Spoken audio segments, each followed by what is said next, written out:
M Santmat channel को subscribe करें, साथ ही घंटी को दबाकर ऑल नोटिफिकेशन सेलेक्ट करें। आप सभी से आग्रह है कि सत्संग को पूरा अंतिम तक देखें। बोलिए प्रेम से श्री सद्गुरु महाराज की।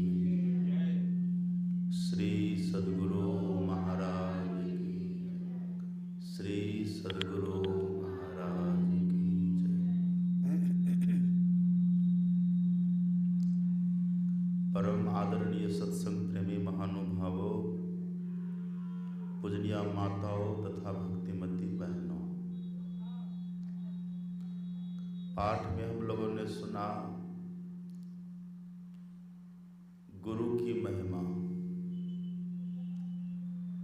और कल इसी प्रसंग पर आप लोगों ने सुना था कि गुरु कृपा के समुद्र कैसे हैं। तुलसीदास जी जो लिखते हैं, बंदों गुरु पद कंज कृपा सिंधु, तो कृपा के सिंधु, कृपा के समुद्र गुरु कैसे होते हैं, इस पर चर्चा कल आप लोगों ने सुनी थी। आगे तुलसीदास जी कहते हैं, जो सच्चे सद्गुरु होते हैं वे वास्तव में नर रूप में हरि होते हैं।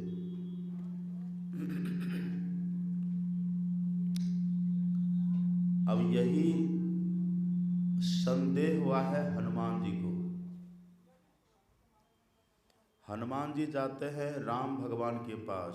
एक प्रसंग आता है, अब उपनिषद में पढ़ेंगे, उपनिषदों में एक प्रसंग है।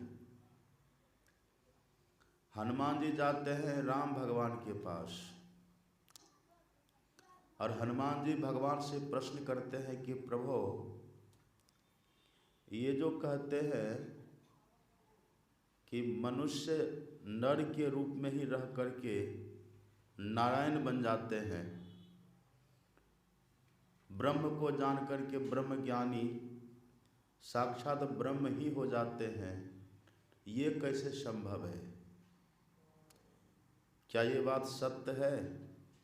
ये प्रसंग आप पढ़ेंगे मुक्तिकोपनिषद में। हनुमान जी कहते हैं, क्या ये बात, ये कैसे संभव है? ब्रह्म को जान करके व्यक्ति ब्रह्म ही कैसे हो जाता है? यहाँ तुलसीदास जी कहते हैं, नर रूप हरि। तो जो नर है, मनुष्य है, मानव का तन है, जिसका मानव के तन में है जो,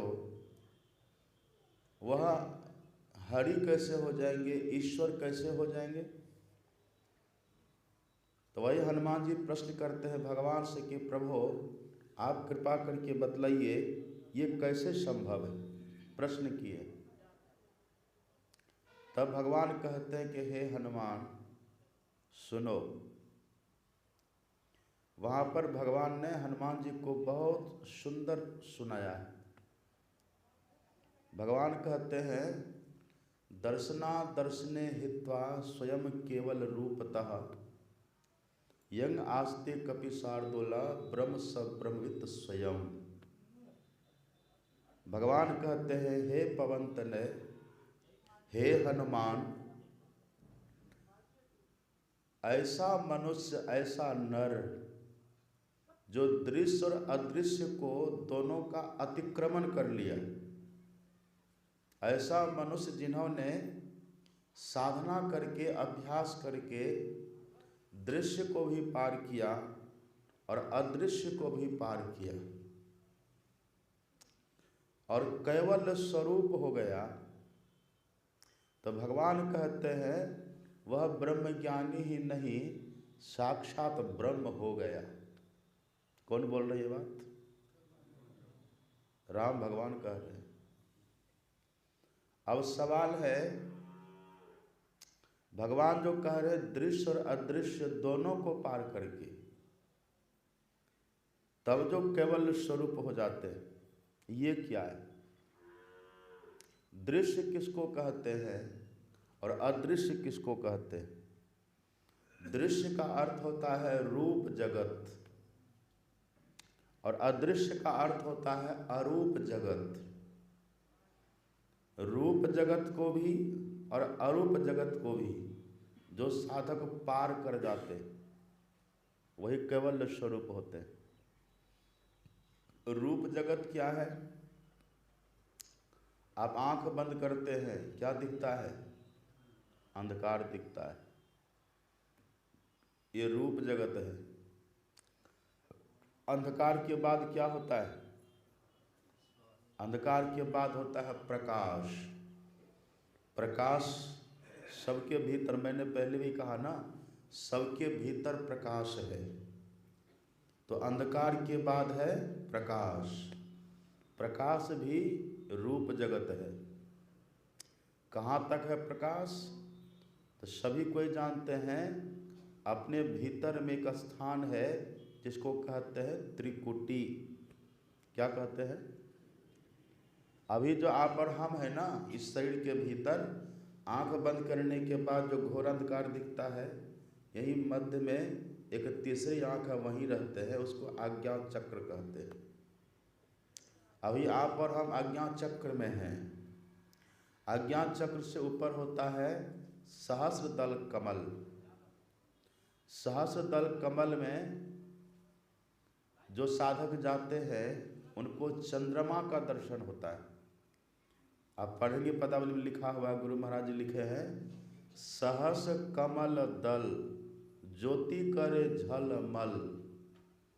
वहाँ सहस कमल दल में चांदनी पूर्ण चंद्र लखत जी जोरावी रेखी, पूर्ण चंद्रमा का दर्शन साधक को होता है सहस दल कमल में। उसको कहते हैं रात्रि भाग का प्रकाश। और आगे बढ़ेंगे, उसके बाद है त्रिकुटी। त्रिकुटी में क्या होता है? हमारे गुरु महाराज जी कहते हैं त्रिकुटी में सूर्य उगए हो, सहस कमल दल ज्योति करे झलमल। ये है, ये सहस दल कमल में त्रिकुटी में सूर्य का दर्शन होता है। कैसा सूर्य का दर्शन है? हमारे गुरु महाराज जी कहते हैं, जिस सूर्य के सामने ये जो सूर्य अभी देख रहे हैं ना बाहर में, जा सम्मुख या सूर्य अमित अंधार है। जिस सूर्य के सामने ये सूर्य अंधकार के समान है, ऐसा वो सूर्य कल्पना करिए। जा सम्मुख या सूर्य अमित अंधार है, ऐसा अपने भीतर का सूर्य। तो वो त्रिकुटी में दिखता है। तो त्रिकुटी मंडल तक रूप जगत कहा गया है। और त्रिकुटी के बाद क्या है? त्रिकुटी के बाद है शून्य मंडल। शून्य के लिए हमारे गुरु महाराज जी कहते हैं, शून्य धसिये श्रुत शब्द समझते हो। शब्द का कोई रूप होता है? शब्द का कोई रूप नहीं है। ऐसे हमारे गुरु महाराज जी कहते हैं, अंधकार में काला शब्द होता है और प्रकाश में उजला शब्द होता है। ये सदगुरु महाराज की वाणी है। तो ये त्रिकुटी तक है रूप जगत, उसके बाद है अरूप जगत। ये कहाँ तक है? शून्य, महाशून्य, भंवर गुफा। ये शून्य मंडल है, ये शून्य लोक है, ये शब्द लोक है, शब्द मंडल है। तो अंधकार और प्रकाश को कहते हैं रूप जगत, और शब्द मंडल को कहते हैं अरूप जगत।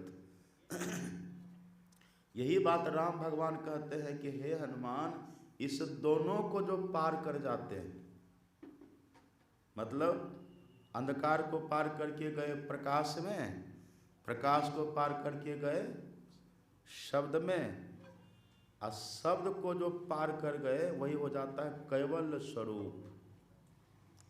वो कैवल्य हो गए। तो अंधकार को भी पार किए, प्रकाश को भी पार किए, शब्द को भी पार किए, मतलब रूप को पार किए, अरूप को, सबको पार कर गए। यही होने के बाद भगवान कहते हे हनुमान, अब वो जो साधक है ऐसा करने वाला, वो ब्रह्म ज्ञानी ही नहीं, वो साक्षात ब्रह्म हो गया। कौन बोल रहे बात? राम भगवान कह रहे हैं। ऐसे गुरु के लिए कहते हैं तुलसीदास जी, ऐसे जो सच्चे संत सदगुरु होते हैं वे नर रूप में हरि हैं, मनुष्य के रूप में वो साक्षात ईश्वर है। ऐसे गुरु को यदि मनुष्य मानेंगे तब क्या होगा? कबीर साहब से पूछा कि जो ऐसे संत सदगुरु हैं जो रूप को पार कर गए, अरूप को पार कर गए, केवल स्वरूप हो गए, जो ब्रह्म को जान करके ब्रह्म हो गए, जानत तुम्हें हो जाए, ऐसा जो हो गए हैं, ऐसे संत सदगुरु को यदि कोई व्यक्ति मनुष्य माने तो क्या होगा? उसका फल क्या होगा? तो कबीर साहब कहते हैं ऐसे गुरु को कभी मनुष्य नहीं मानना चाहिए। तब क्या मानना चाहिए? गुरु साहब करी जानिए। कल मैंने कहा था ना साहब की परिभाषा, याद है कि नहीं? याद है? हैं? हाँ, कल मैंने बताया था ना साहब किसको कहते? संपट माही समाया सो साहब नहीं होए। कल मैंने बताया था। रहे निराला मांड थे सकल मांड था माए, कबीर सेवे तासु को दूजा कोई नाय। ऐसे जो साहब हैं, देखिए कबीर साहब कहते हैं गुरु को गुरु साहब करी मानिए, रहिए शब्द समाय, मिले तो दंडवत बंदगी पल पल ध्यान लगाए। गुरु को मनुष्य कभी मत मानिए, गुरु को साक्षात साहब मानिए, ईश्वर मानिए, परमात्मा मानिए। वही तुलसीदास जी कहते नर रूप हरि, मनुष्य के रूप में हरि, नर के रूप में हरि। अच्छा, हरि जो ईश्वर परमात्मा कभी मरते हैं क्या? कभी मरते हैं? ईश्वर कभी मरते हैं? ईश्वर का ही नाम है अमृत। वेद में उपनिषद में ईश्वर को अमृत कहा गया है, और हमको जीव को क्या कहा गया? अमृतस्य पुत्रा। इस जीव को अमृत स्वरूप परमात्मा का पुत्र कहा गया है। तो परमात्मा है अमृत, परमात्मा अमृत। अमृत का अर्थ होता अमृत, जो मृत न हो, जो मरा न हो, वो अमृत है। उनको पाकर के जो वही हो गए, ऐसे संत सदगुरु कभी मरते हैं? मरते हैं? ये चित्र जो हम लोग लगाए हैं गुरु महाराज जी का, किस लिए लगाए हैं? ये सजाने के लिए लगाए हैं मंच को, ये सजाने के लिए नहीं लगाए हैं। ये जो चित्र लगाए हम लोग गुरु महाराज को, इनका डर है कि साक्षात विराजमान है, इनके सामने बैठते हैं ध्यान पर हम लोग, ये देखते हैं कौन कौन बैठा है ध्यान में, कौन कौन आकर के बैठते हैं, सब इनके यहाँ हाजिरी लग रही है।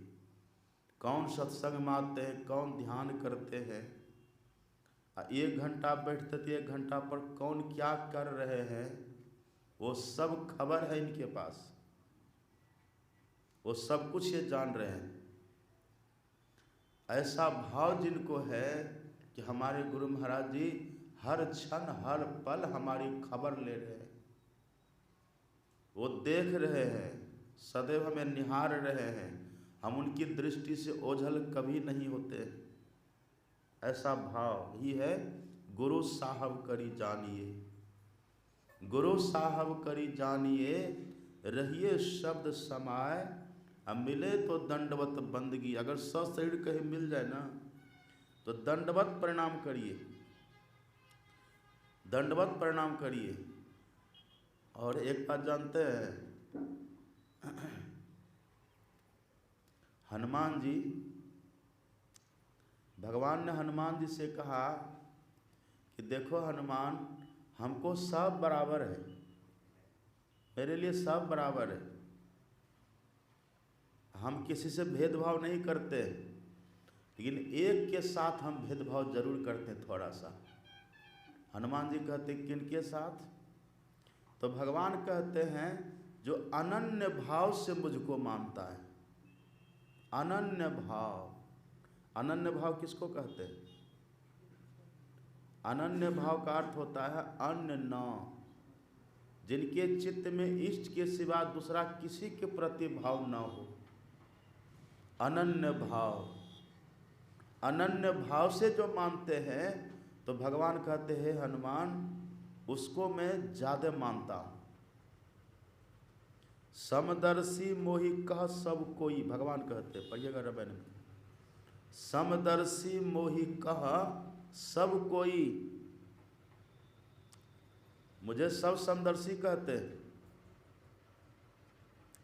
लेकिन भगवान कहते हैं, लोग तो कहते हैं समदर्शी मुझे, लेकिन हे हनुमान मैं कहता हूं मोहि प्राण प्रिय अनन्य गति जोई, जिसको अनन्य प्रेम है मुझसे वो मुझे प्राणों की तरह प्यारा है, भगवान कहते हैं।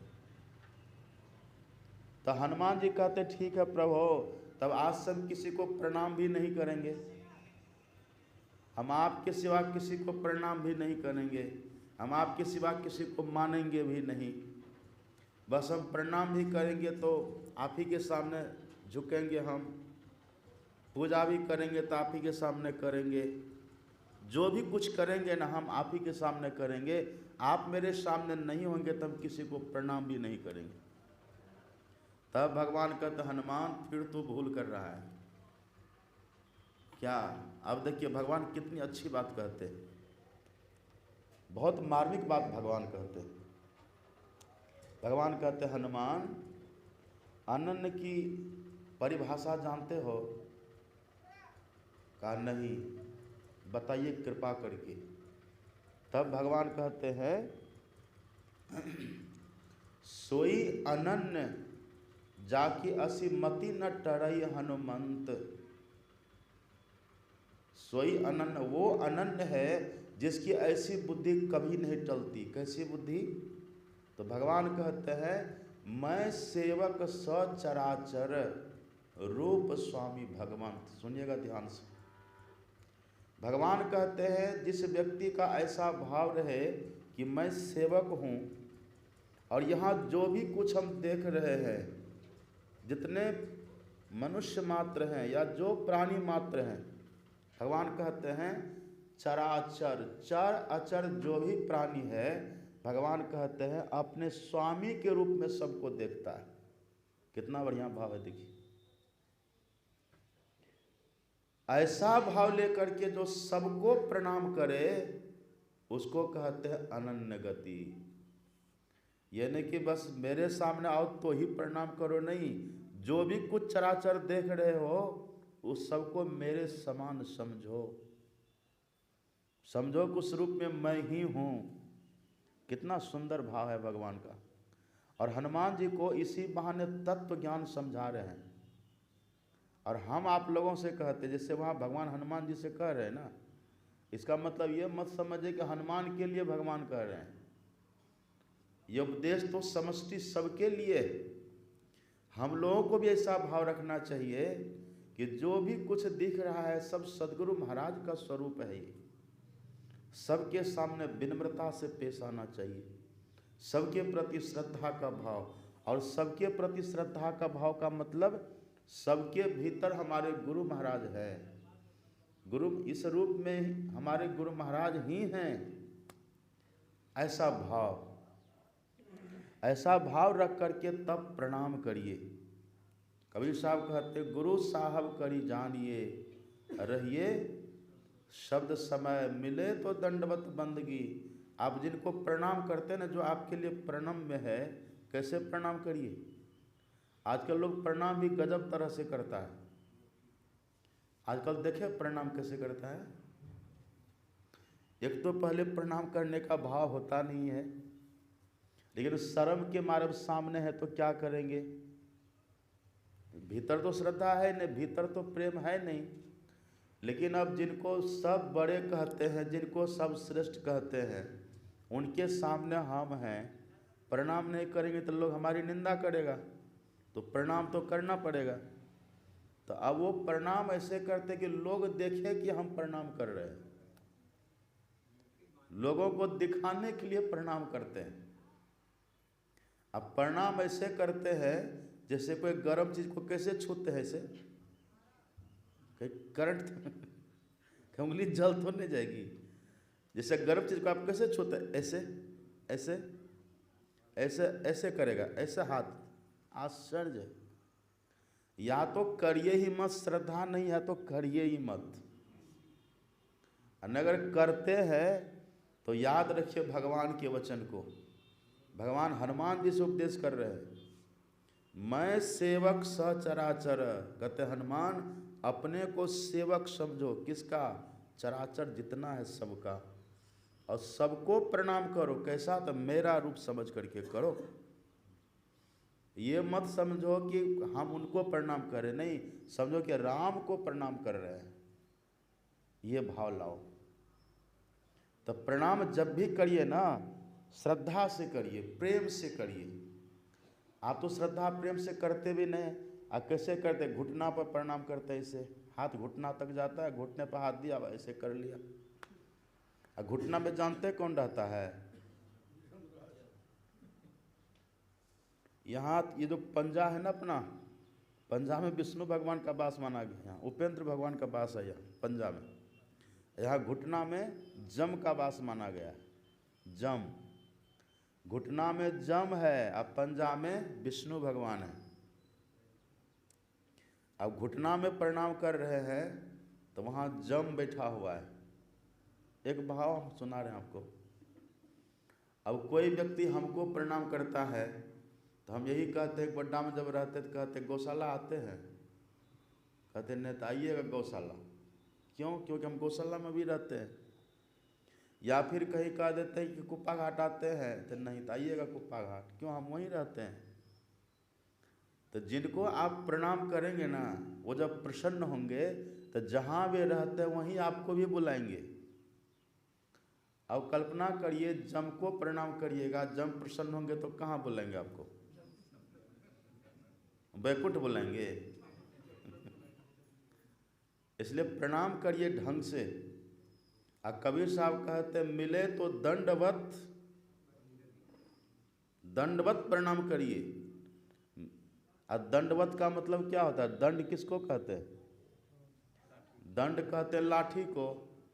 दंड मतलब डंडा, वत मतलब डंडा की तरह के जैसा। प्रणाम करना है ना, तो कबीर साहब कहते हैं डंडा की तरह करो। अब डंडा जैसे ऐसे खड़ा करिए, उसको छोड़िए तो गिरता है कि नहीं? का डंडा की तरह प्रणाम करो। तो आप करके देखिए वह डंडा की तरह प्रणाम क्या होगा। नाक सही रहेगी, सब मुंह का दांत झड़ जाएगा। डंडा की तरह अगर गिरिएगा खड़े तो फिर कहने का भाव क्या है?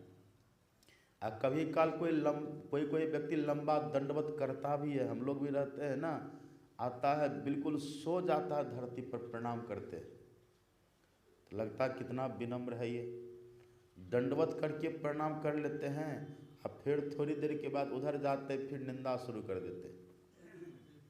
जब प्रसाद लेना होता है ना, तब दंडवत प्रणाम करते हैं, और जब प्रसाद मिल गया तब उधर जाते तो फिर निंदा शुरू कर देते हैं।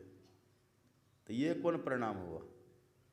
दंडवत का मतलब जैसे डंडा सीधा होता है ना, देखा डंडा ऐसे जो सीधा है, सीधा का मतलब सरल निष्कपट, भीतर में छल कपट है। निश्चल भाव से प्रणाम कर लीजिए।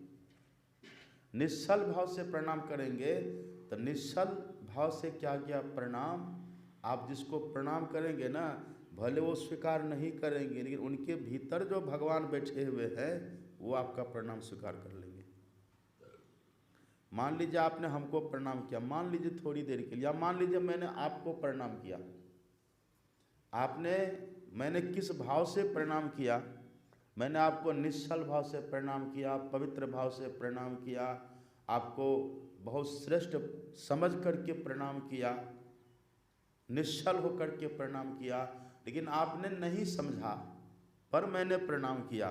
भले आप खुश नहीं होइएगा या आप नहीं जानिएगा, लेकिन आपके भीतर जो बैठे हैं मेरे गुरु महाराज है, वो प्रसन्न हो जाएंगे कि नहीं ये ठीक से प्रणाम किया।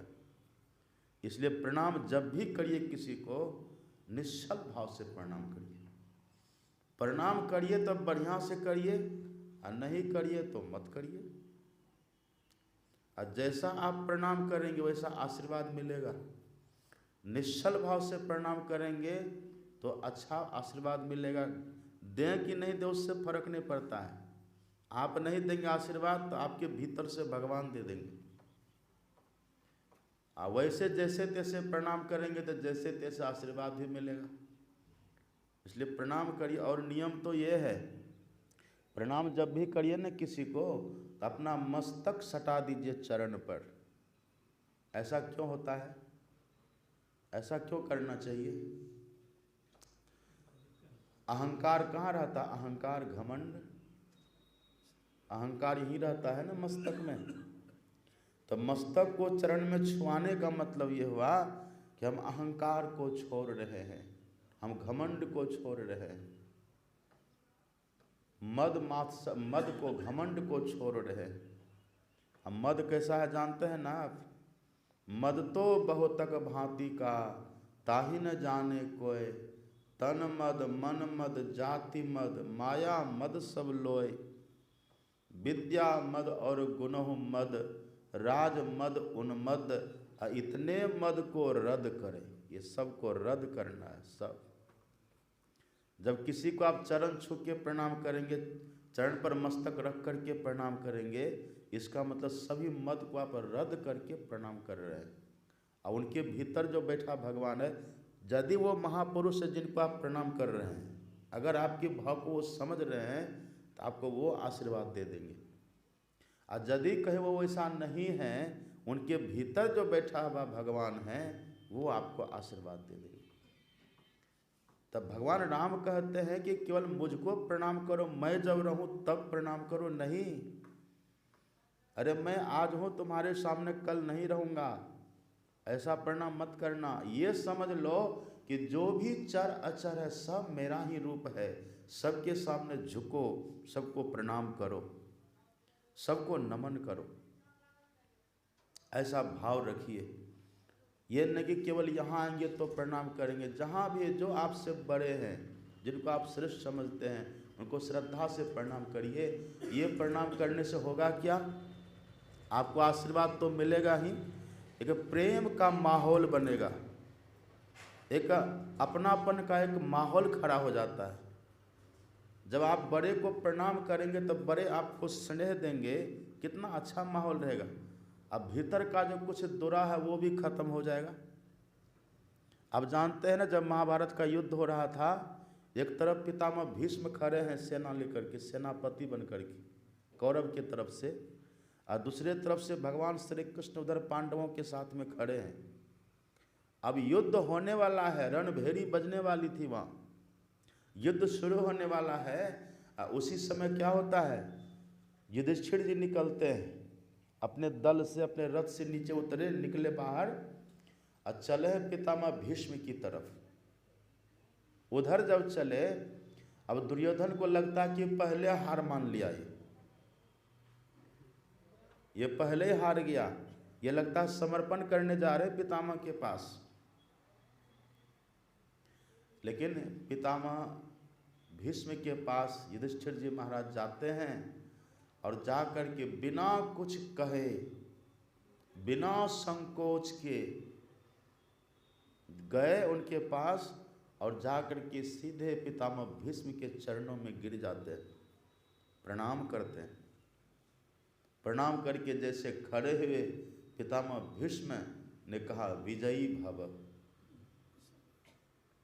किस लिए खड़े थे वहाँ? पितामह खड़े किस लिए हैं? उस पर विजय पाने के लिए। सेनापति क्यों बने हैं? पांडव पर विजय पाने के लिए। जो पाने के लिए खड़े हैं उसी का दान कर रहे हैं। क्यों? बस प्रणाम जो किया। एक बात जान लीजिए, यदि पितामह भीष्म आशीर्वाद नहीं भी देते न, तब भी विजय उन्हीं की होती, क्योंकि प्रणाम वो अपना कर्तव्य निभा रहा है। भले पितामह अगर नहीं भी देते आशीर्वाद, युधिष्ठिर, धृतराष्ट्र ने कभी आशीर्वाद नहीं दिया। वो जब भी आशीर्वाद देते थे दुर्योधन को ही देते थे, तभी जीते कि नहीं, दुर्योधन हारा कि नहीं। तो ऐसा भाव रहे कि जो कुछ है हमारे इष्ट का स्वरूप है। वही कबीर साहब कहते हैं, मिले तो दंडवत बंदगी, दंडवत प्रणाम करिए। और दंडवत का मतलब डंडा के समान निश्चल भाव से, निष्कपट भाव से प्रणाम करिए। कोई भीतर में छल कपट न रहे। बड़े हैं तो बड़े हैं, उस भाव से प्रणाम कर लीजिए। मिले तो दंडवत बंदगी, गुरु साहब करी जानिए, रहिए शब्द समाए। अब मिले तो दंडवत बंदगी, पल पल ध्यान लगाए। अब कबीर साहब से पूछा किसी ने, सुनिएगा ध्यान से, कि कबीर साहब अगर हम गुरु को मनुष्य समझेंगे तो क्या होगा? आप कहते गुरु साहब करी जानिए, और तुलसीदास जी वहाँ कहते नर रूप हरि, ईश्वर का रूप समझिए गुरु महाराज जी को।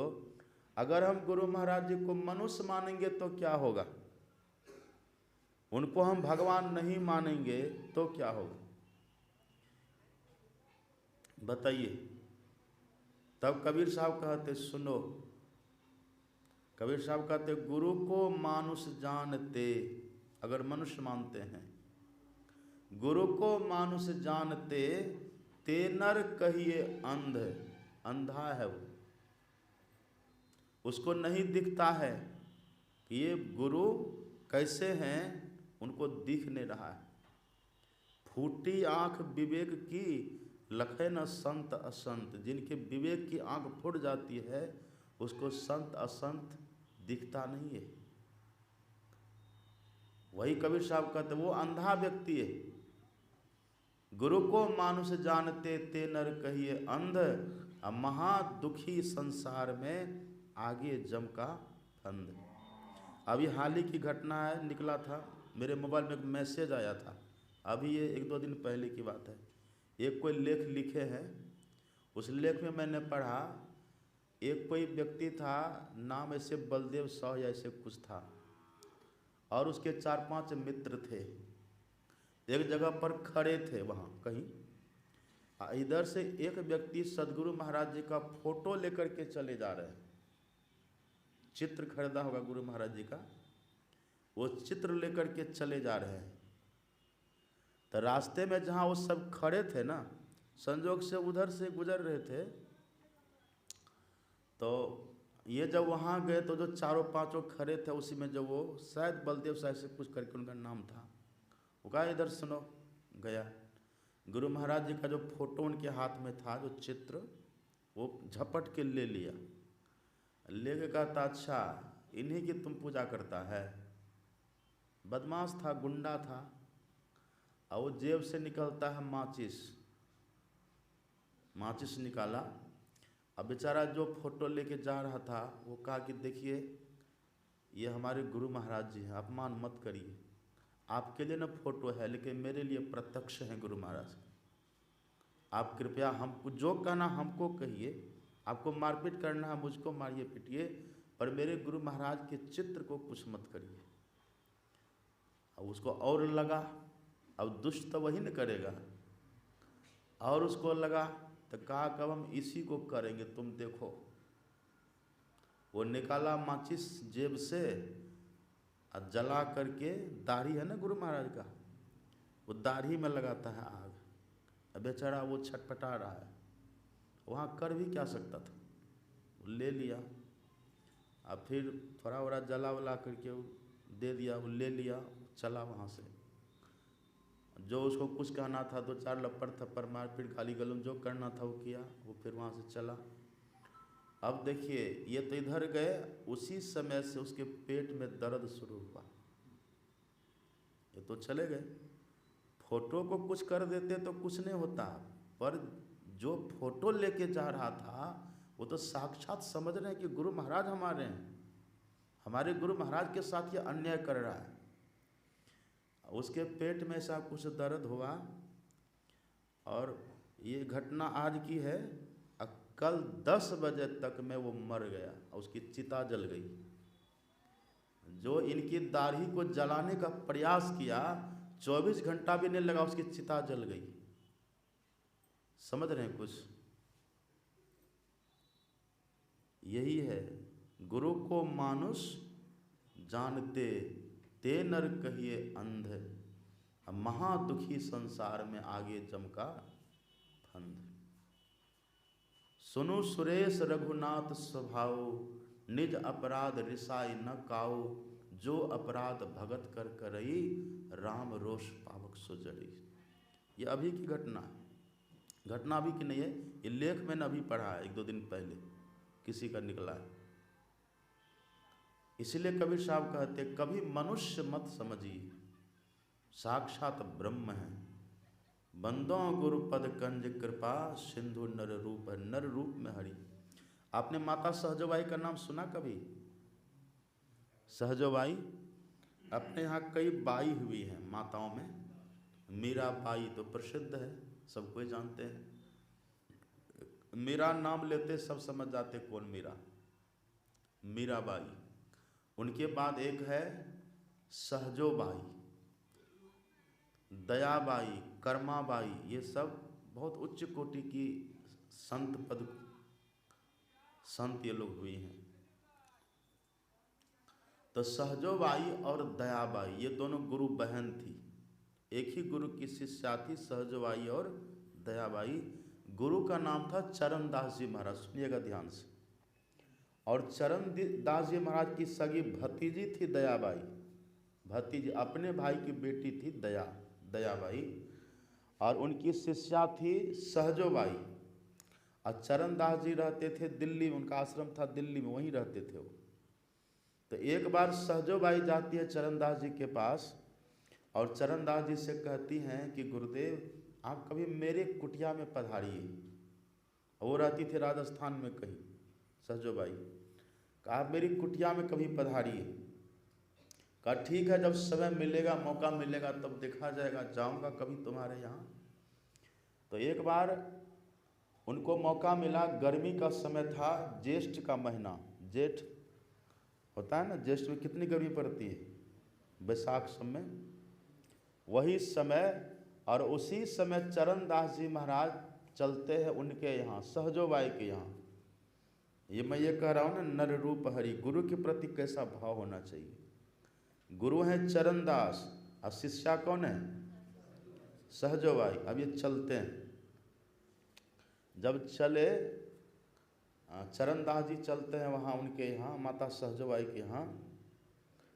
तो संजोग से उसी समय सहजो के यहाँ, ऐसी कथा आती है, संजोग से उसी समय सहजोबाई के यहाँ भगवान भी पधारते हैं। भगवान, उनके जीवन में ये कथा आती है, भगवान पधारते हैं। अब इधर से भगवान आए हैं, अब कौन भगवान? तो लिखा है राम भगवान, राम भगवान आए हैं। और इधर से चरणदास जी आए। और सहजोबाई को पता था गुरु जी आने वाले हैं, तब माता सहजोबाई अपने गुरु जी की सेवा, उनके स्वागत के लिए तैयारी में लगी हुई है। इतने में दोनों एक साथ पधारते हैं, इधर से भगवान भी आए हैं और इधर से माता, इधर से चरणदास जी भी पधारे, एक साथ दोनों आए हैं। अब माता सहजोबाई एकदम व्यस्त है, तो किसी ने कहा कि आ गए हैं गुरु महाराज आपके, तो दौड़ करके आई, तो देखता उधर से भगवान भी खड़े हैं और गुरु महाराज भी आए हैं। अब किनका सम्मान करे? और सहजोबाई बहुत व्यस्त है, तो सहजोबाई ने पंखा लिया। अब पंखा ले करके भगवान के हाथ में देते हैं कि तब तक इनको आप पंखा झेलिए, मैं थोड़ी व्यवस्था कर लेती हूँ। और भगवान चरणदास जी को पंखा झेल रहे हैं, ये कथा आती है। अब वो लिखती है, राम तजु पे गुरु न विसारू, गुरु के सम हरि को न निहारू। हरि ने जन्म दियो जग माही, गुरु ने आवागमन छुड़ाही। हरि ने करम भरम भरमायो, और गुरु जोगी कर सबे छुड़ायो। देखिए, परमेश्वर सो गुरु बरे, गावत वेद पुराण। हरि के घर मुक्ति है, गुरु के घर भगवान। जहाँ गुरु है वहाँ तो भगवान होंगे ही। माता सहजोबाई भगवान के हाथ में पंखा दे देती हैं, कहती हैं जरा हवा करिए, गर्मी है, मैं थोड़ा इधर काम कर लेती हूँ। और भगवान पंखा झेल रहे हैं। नर रूप हरि।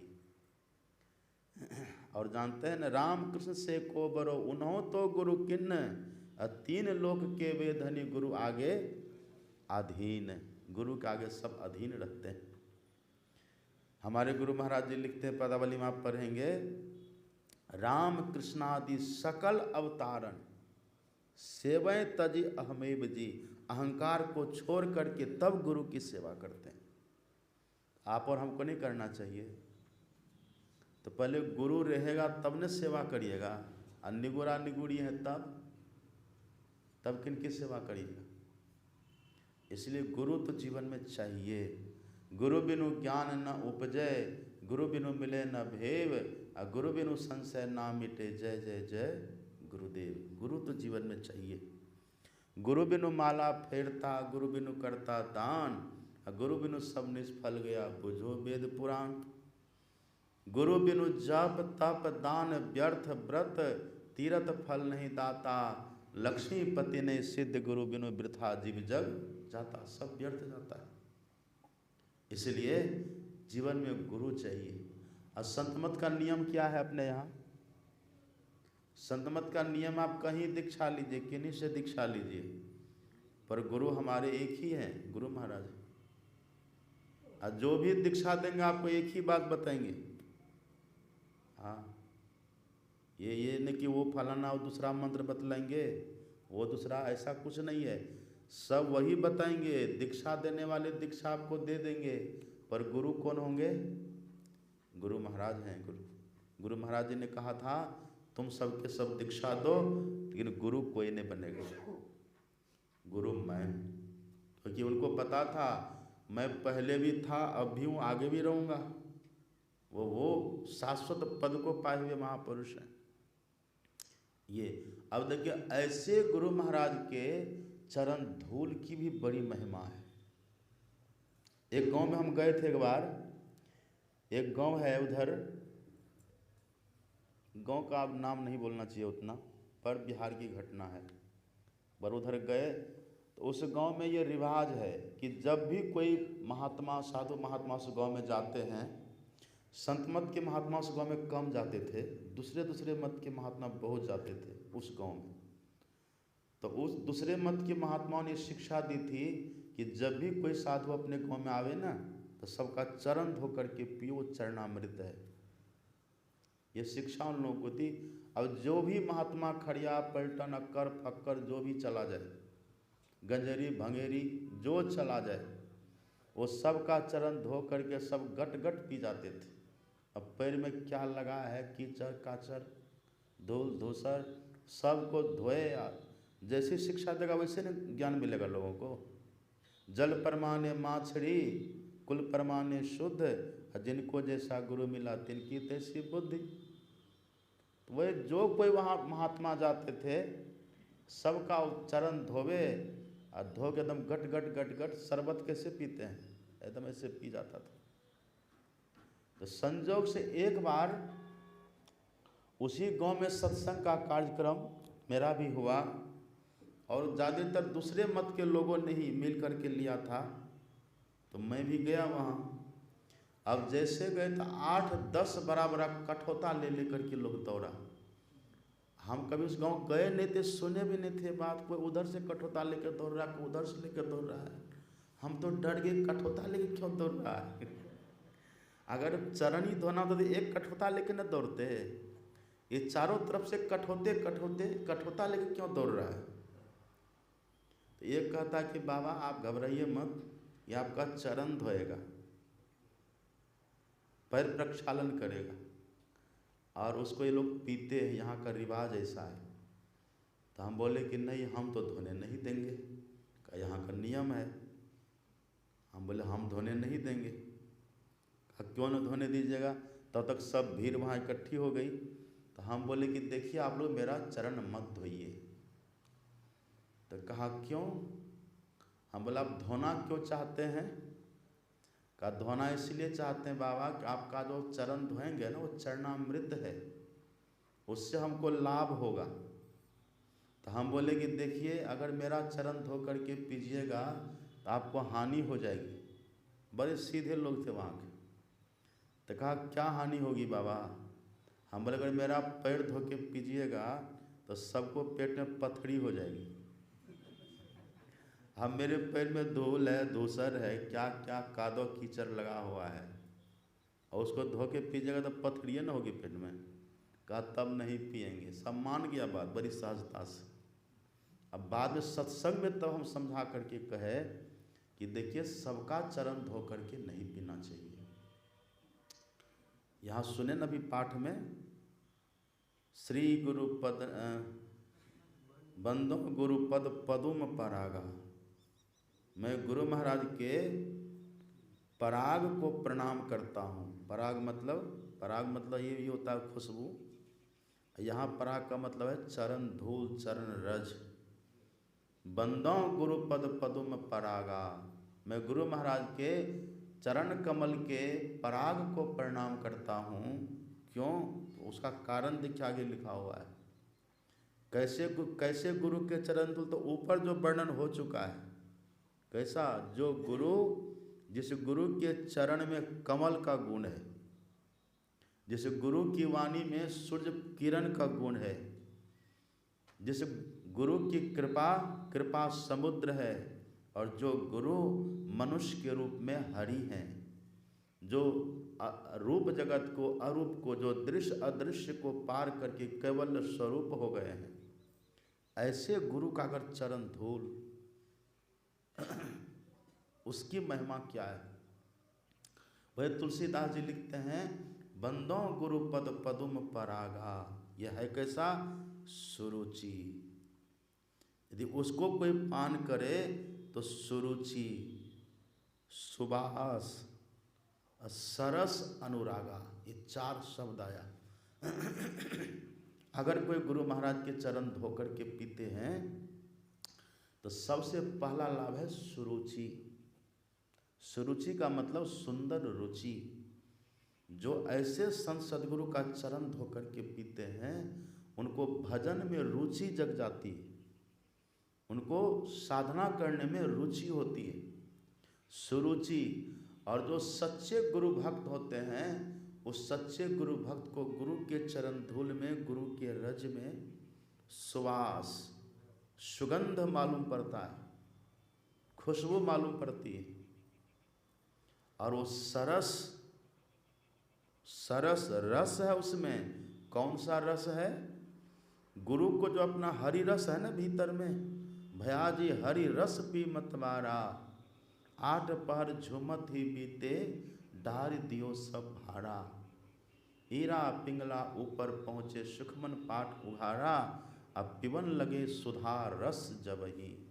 ये सुधा रस, अमृत रस जो गुरु पान कर लेते हैं, और ऐसे गुरु के जो सच्चे भक्त होते हैं, ऐसे सच्चे भक्त को अपने गुरु के चरण धूल में, चरण रज में वो रस अनुभूत हो जाता है।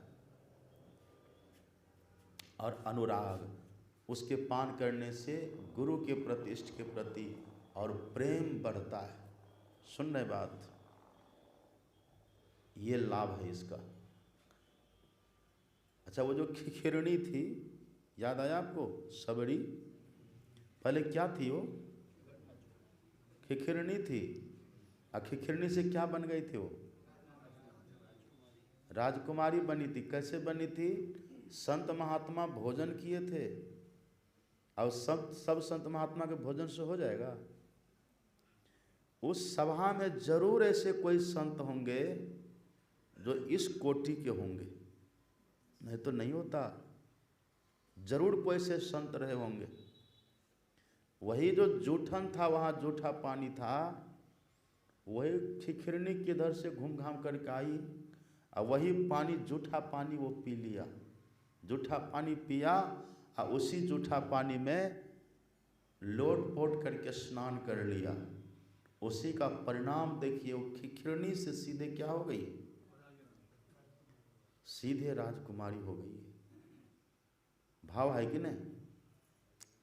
कबीर साहब से किसी ने प्रश्न किया कि कबीर साहब, ये गुरु महाराज का चरण धूल लगाने से वो क्या होता है लाभ? आप भी कुछ जानते हैं? कबीर साहब कहते मैं जानता नहीं, मैंने प्रैक्टिकल करके देखा है। पढ़िए उनकी वाणी में।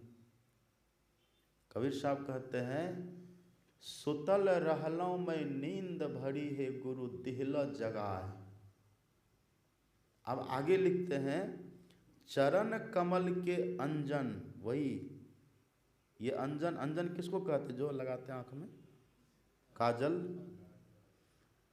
तो चरण कमल की वो जो धूल है ना, कबीर साहब कहते उसी को मैंने अंजन की तरह बनाया।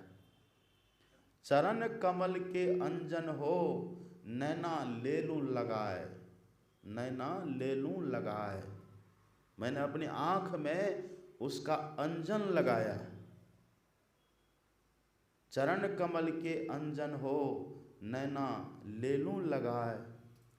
इसका फल क्या हुआ, जासे निंदिया न आवे हो, अब नींद ही खत्म हो गई।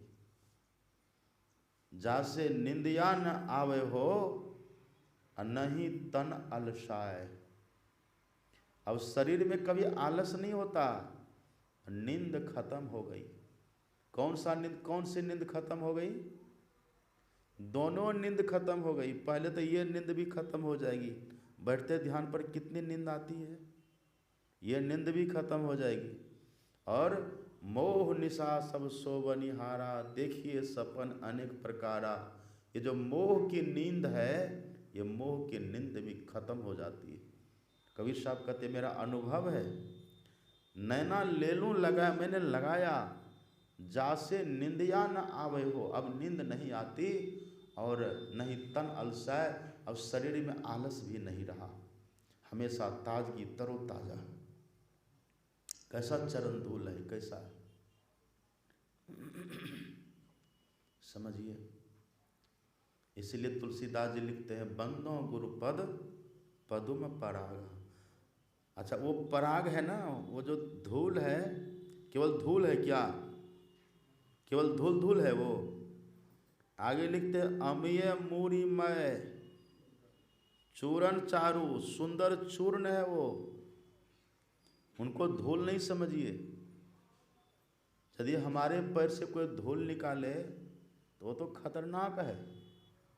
आम लोगों के पैर का धूल तो खतरनाक है, उससे रोग हो सकता है। लेकिन तुलसीदास जी महाराज कहते हैं ऐसे सदगुरु का जो चरण धूल है वो कैसा है, अमीय मूरिमय। अमीय है, अमीय मतलब क्या होता है, अमीय कहते अमृत को, उसमें अमृत मिला हुआ है। क्यों मिला हुआ है अमृत, क्योंकि उन्होंने अमृत को पाया है ना भीतर में। भीतर में अमृत कहाँ पर है कहिए तो, सुखमन के झीना नाल से अमृत की धारा बही रही, मीन सूरत धार धर भाठा से सीरा चढ़ी रही। जो सुखमना में प्रवेश कर जाते हैं, ब्रह्म ज्योतिर्ब्रह्मनाद ही अमृत के समान है। इसको जो पा लेते हैं, सुखमन के झीना नाल से अमृत की धारा बही रही, ये अमृत को जो प्राप्त कर लेता है, वहीं पर ज्योति है, वहीं पर ब्रह्मनाद है। ये अमृत, इस अमृत को जो प्राप्त कर लेते हैं, उनके चरण में भी अमृत का गुण, उनके चरण धूल में भी अमृत का गुण आ जाता है। और जो अंधकार में है, जो अंधकार में है, उसके चरण धूल में काम, क्रोध, लोभ, मोह, ईर्ष्या, द्वेष, खड विकार का गुण होगा। इसलिए याद रखिए, कभी किसी का चरण धोने के पहले थोड़ा समझ लीजिए। किसी के भारी भरकम वेशभूषा को देख करके नहीं। इसका मतलब क्या हुआ, सुनिए थोड़ा सा और। एक है रावण और दूसरा कौन है, एक है रावण, दूसरी है माता सबड़ी। एक है रावण और दूसरी है माता सबड़ी। रावण का स्वभाव था, रावण का स्वभाव था कि जो भी महात्मा को देखते थे सबको दंड देते थे। वो साधु प्रेमी नहीं था, वो साधु से बहुत नफरत करता था। रावण के भीतर साधु से नफरत करते करते नफरत करने का स्वभाव रावण का हो गया। और एक थी माता शबरी जो साधु का सम्मान करती थी, तो माता शबरी के भीतर में साधु का सम्मान करते करते सम्मान करने का स्वभाव हो गया। रावण के भीतर अपमान करने का स्वभाव और माता शबरी के भीतर सम्मान करने का स्वभाव हो गया। अब देखिए, रावण उसी स्वभाव बस विभीषण का अपमान कर देता है। फल क्या हुआ? साधु अवज्ञा तुरंत भवानी अकर कल्याण अखिल के। रावण का स्वभाव ऐसा है, वो स्वभाव बस विभीषण का भी अपमान कर दिया। फल उसी का हुआ, साधु अवज्ञा कर फल ऐसा, लंका जले निशिचर कर जैसा। लंका धू धू करके जल जाती है। और शबरी के भीतर जो सम्मान करने का स्वभाव था, जो भी साधु आते थे सबका सम्मान करती थी माता शबरी। उसी का फल ये होता है कि माता शबरी सबका सम्मान करते करते सम्मान का स्वभाव बना लिया था, और एक दिन पहुँचे हुए संत का सम्मान कर देती है। इतना दिन तक गलत साधु का जो भी रहा होगा अपना सम्मान किया, भले कुछ नहीं मिला, लेकिन आज जो पहुँचे हुए साधु का शबरी ने सम्मान किया, उनकी जो सेवा करी है, उसी का फल माता शबरी को जब राजकुमारी के देह में थी तब मिला था कि वही राजकुमारी इस जन्म में शबरी बनी है। ये किसकी देन थी? वही साधु की देन थी। इसलिए हमारे भीतर साधुओं के सम्मान करने का स्वभाव हो जाना चाहिए। और साधु का सम्मान, मान लीजिए कोई आ गया, सम्मान कर दिए, सेवा कर दी जो करना था। अब हम साधु है, हम सोचे कि नहीं, अब तो हमारा सम्मान होता ही है, हम जैसे तैसे रहें, तो कब तक आप मानिएगा? दो गुरुनंदन बाबा तो ऐसे ही है, नहीं कहिएगा। एक दिन मानिएगा, 2 दिन मानिएगा, 3 दिन मानिएगा, फिर धीरे धीरे आपकी श्रद्धा मेरे प्रति खत्म। तो हमको भी तो सावधान होकर रहना चाहिए ना। एक व्यक्ति गया आश्रम में, कहा कि हम भी आपके शिष्य बनेंगे। कहा ठीक है बनिए। कहा शिष्य बनेंगे तो क्या करना पड़ेगा? कहा झाड़ू लगाना पड़ेगा, कपड़ा धोना पड़ेगा, भोजन बनाना पड़ेगा। अच्छा, अब गुरु बनेंगे तब? कहा तब कुछ नहीं करना पड़ेगा, तब आराम से बैठे रहिए, प्रवचन सुनाइए, काम हो गया। कहा तब हमको गुरुए बना दीजिए। कहा तब तुम यहाँ से चले जाओ।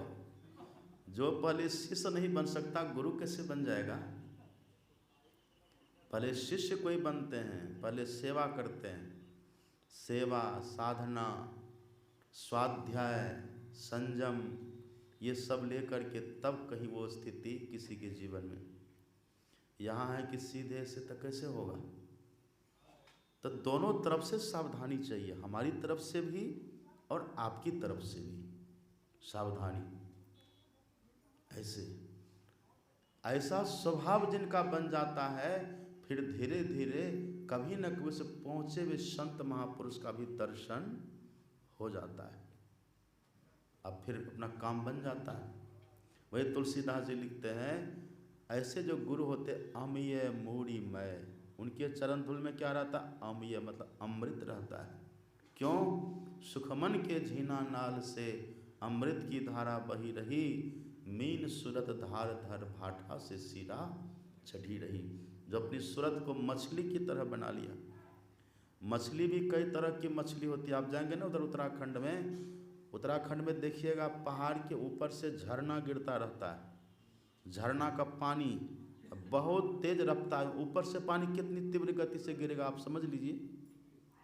उसी में एक मछली होती है जो नीचे से उसी पानी के धार के सहारे पहाड़ पर चढ़ जाती है। कौन मछली होती है वो?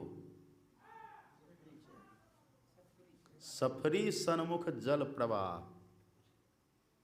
वो जल प्रवाह के सामने दौड़ जाती है। छोटी मछली होती है सफरी, कल्पना करिए आप। ऊपर से पानी की धार गिर रही है और नीचे से उस पानी को पकड़ करके चढ़ जाती है ऊपर। कल्पना करिए। हमारे गुरु महाराज जी कहते हैं ऐसे ही ब्रह्मांड से पिंड की तरफ वो धारा चली आ रही है, अपने भीतर, सबके भीतर वो धारा बह रही ऊपर से नीचे की तरफ। तो जो अपनी मछली को वही सफरी की तरह, अपनी सूरत को जो मछली की तरह, सफरी की तरह बना लेते हैं, उसी धार में चढ़ जाते हैं। इसी के लिए बहुत संयम की जरूरत, इसी के लिए पहले जप ध्यान करने की आवश्यकता पड़ती है। देखिए एक बात सुनिए, हमको ऊपर चढ़ने के लिए, इतनी गति लाने के लिए ज़्यादा दिमाग लगाना नहीं है। हमारे गुरु महाराज जी कहते हैं बस हमारा काम इतना है कि हम सिमटाव करें। ये दड़ी यहाँ फैली हुई है ना, दड़ी, आप दड़ी को केवल समेटिए, इसको करिए कुछ नहीं, केवल दड़ी को समेटिए। समेटने का फल ये होगा कि ये दड़ी ऊपर उठेगी। उसका आप रोक पाइएगा? कोई व्यक्ति दड़ी को समेटे आ कहे कि ऊपर नहीं उठे, तो संभव है? सुन रहे, समझ रहे हैं बात? दड़ी को समेटिए। चलिए दड़ी को छोड़ दीजिए, आप अनाज आप रखते हैं ना, सुखाते हैं ना छत पर, आप अनाज को फैला के सुखाते हैं, उस अनाज को आप समेटिए, ऊपर बढ़ता है कि नहीं? उसकी ऊंचाई बढ़ती है कि नहीं? अब कोई व्यक्ति सोचे कि नहीं हम अनाज को समेटे पर इसकी ऊंचाई न बढ़े, तो समेट पाएगा वो? ऐसे ही जब हमारी वृत्ति का सिमटा होगा, स्वतः ऊपर बढ़ेगी, वो सफरी की तरह स्वतः हो जाती है।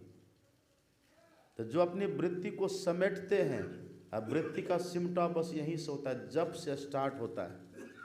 जैसे जब करेंगे ना तो वृत्ति का जो बाहर भागदौड़ है वो रुक जाता है, फिर जब करने से रुकता है, ध्यान करने से सिमट जाता है, और दृष्टि योग करने से तो पूछिए मत, वो चल पड़ता है। कैसा चलता है? उस सफरी मछली की तरफ, पिंड से ब्रह्मांड की तरफ चल देता है, नीचे से ऊपर की तरफ चल देता है, ये सफरी की तरह हो जाता है। वही गुरु महाराज जी कहते हैं सुखमन के झीना नाल से अमृत की धारा बही रही, अमीन सूरत धारधर भाठा से सीरा चढ़ी रही। वो नीचे से ऊपर की तरफ चल जाता है, उनकी सूरत ऐसी हो जाती है। ऐसे यदि कोई होते हैं, उनके चरण धूल में अमृत मिल जाता है, अमृत मिला हुआ रहता है। और आगे आपने सुना है पाठ में, ऐसे सदगुरु कैसे होते हैं? सुकृत संभूतन। सुकृत का मतलब होता है जिससे कभी कुकृत हुआ ही नहीं है, जो हमेशा सुकर्म करते रहे हैं, जिनके द्वारा सब दिन सुकर्म ही होता रहा, या फिर अगर पहले कुकर्म कभी किया भी था तो ये जो कर्म किया है सुकर्म, ये सुकर्म करने से उसका सब खत्म होकर के वो सुकृत हो गया। और सुकृत होकर के अपने भीतर में जिन्होंने ये सब दर्शन पाया, जिन्होंने ब्रह्म ज्योति का दर्शन किया, ब्रह्मनाथ का जिन्होंने श्रवण किया है, ये दर्शन और श्रवण करके जो साधक अपने भीतर कल्याण पा लिए, उसी को कहते हैं शंभुतन। शंभु का मतलब क्या होता है? शंभु कहते हैं शिव को, और शिव का मतलब होता है कल्याण। इस शरीर में रह करके जिन्होंने अपना कल्याण कर लिया है सुकृत करके, ऐसे महापुरुषों का जो चरण धूल है, सुकृत शंभुतन विमल विभूति मंजुल मंगल मोद प्रसूति, वो सुंदर कल्याण करने वाला होता है। कोठा ऊपर कोठड़ी जोगी धुनिया रमाया हो, अंग भभूति लगाए के जोगी रैन गमाया। कोठा ऊपर कोठड़ी, यही अंधकार के ऊपर प्रकाश, के ऊपर शब्द, के ऊपर निशब्द। ये साधना जो करते हैं साधक अपने भीतर, इसको चमत्कार होता है। उसी के चरण धूल का ये महत्व है। बंदो गुरु पद पदुम परागा, सुरुचि सुबास सरस अनुरागा, अमये मूड़ी में चूरन चारू। अब वो फल क्या करता है? फल क्या देता है? समन सकल भव रुज परिवारू। वो चरण धूल का जो सेवन करते हैं तो जन्म मृत्यु जिस कारण से होता है वो कारण ही खत्म होता है। लेकिन आप कहेंगे कि बाबा ये चरण धूल के सेवन से जब सब कुछ ये हो जाता तो फिर ये ध्यान सत्संग किस लिए? तो चरण धूल जो यहाँ वर्णन है ना, चरण रज, वो एक ही तरह का नहीं होता है, ये 3 तरह का होता है। अब कौन सा वो 3 तरह का चरण रज है वो हम कल बढ़िया से और सुनाएंगे। अब अभी समय हो गया है, कल सुनाएंगे ढंग से कि किस चरण धूल के सेवन करने से जन्म मृत्यु का चक्कर कटता है।